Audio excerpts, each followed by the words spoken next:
As far as England's Ashes preparations are concerned, the first day of this pink ball tour match against a Cricket Australia 11 offered little of value for Joe Root and his players.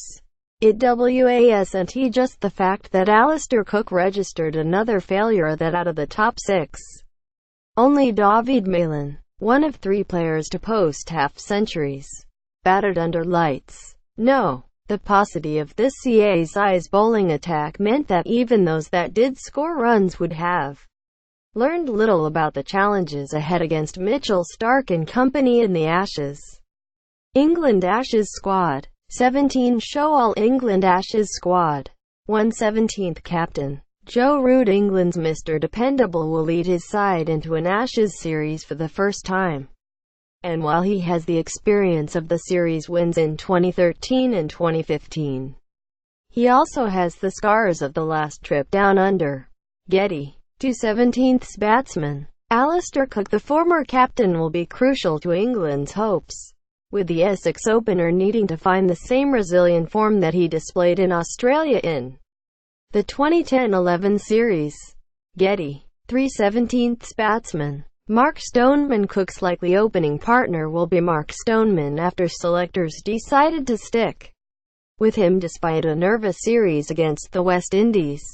Getty 4/17th batsman spinner David Malan. Malan showed glimpses of promise this summer and can also offer an option with the ball, but he is untested on the hard pitches of Australia and could be found out.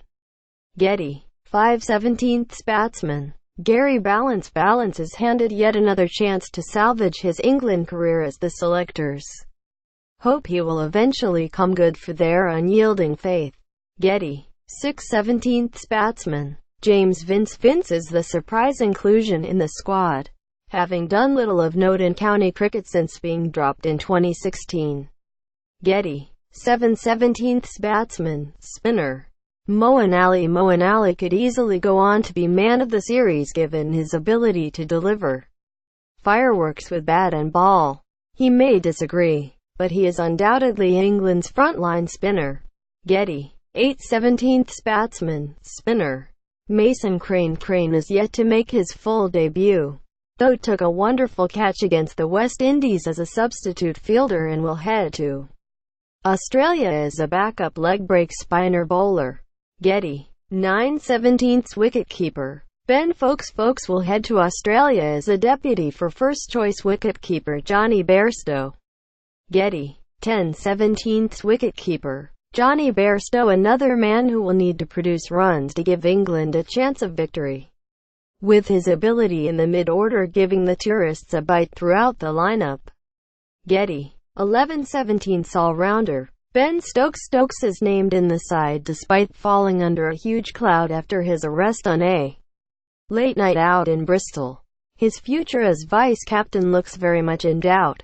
Getty 12/17th all-rounder Chris Woakes. Woakes will provide rest for the frontline bowlers and will also prove handy with the bat. Getty 13/17th bowler Stuart Broad. Broad has long set his sights on this Ashes tour as he hopes to make up for the 2013-14 humiliation, and his opening partnership with James Anderson will set the tone for how England will cope out in Australia. Getty 14/17th bowler James Anderson. England's leading test wicket-taker will be wrapped in cotton wool until the first test, though he will have to deliver the goods in a country where swing can be hard to find.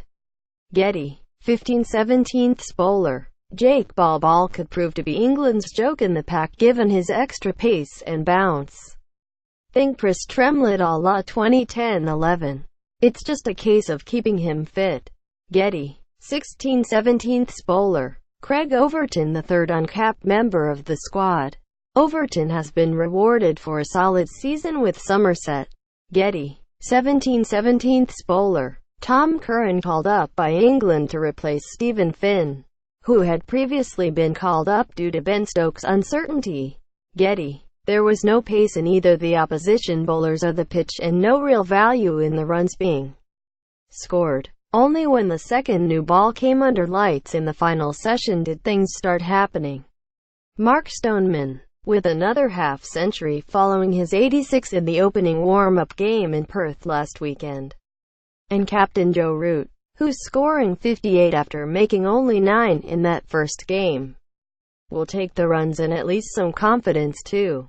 But this really isn't what England needed in terms of getting battle ready for the start of series in Brisbane on November 23 and the first ever day-night Ashes test here in Adelaide early next month. They threw in a late collapse, too, as Chris Wokes, Craig Overton and Malin fell in quick succession to the second new ball under the Adelaide floodlights, the tourists reaching the close on 278 for 8.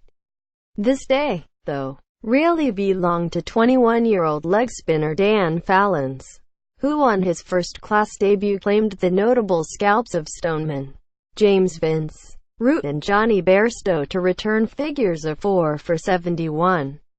Cook fell cheaply again. Getty. England went into this match knowing that getting their batsmen attuned to the pink kookaburra ball was their main priority. Stuart Broad rested here at his own request so he can play next week's final warm-up match in Townsville, and Gary Ballance, the batsman dropped, were the only changes to the 12-man team England fielded in their tour opener against a Western Australia 11 last weekend. That match saw both Cook and Root fail in their team's only innings, but both were given another opportunity to get their tour up and running when home captain Tim Paine won the toss and asked England to bat on the first day here.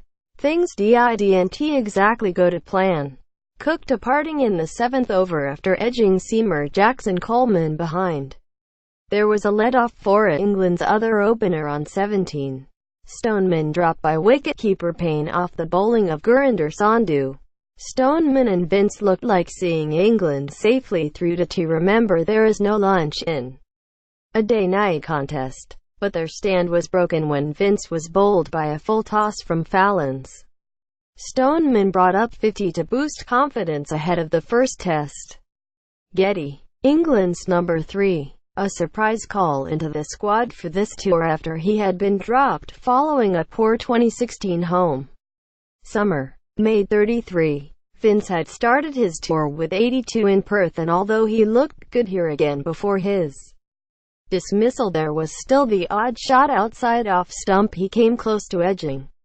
That was the weakness exposed during his first spell in Test cricket, and England will hope he can keep those moments of edginess to a minimum when he comes up against Australia's attack.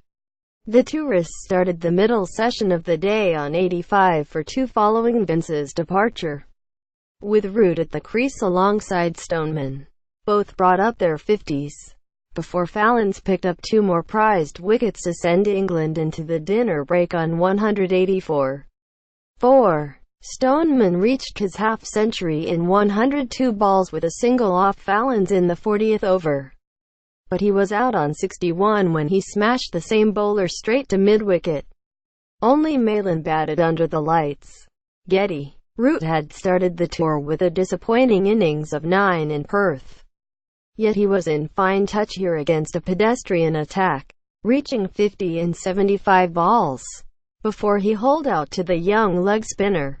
Fallons was enjoying a dream first-class debut, and it got even better in the 5th over after tea, when he dismissed Bairstow with a wide delivery. England's wicket-keeper edged behind. The tourists now 195 for 5. A partnership of 76 between Malin and Wokes stabilized the innings, but it was broken when Coleman made the breakthrough with the second new ball under lights. Overton, dismissed by Sandhu, followed Malin, after reaching 50 in 101 balls, perished to Coleman in the final over of the day to keep the CA 11 well in contention in this 4-day match.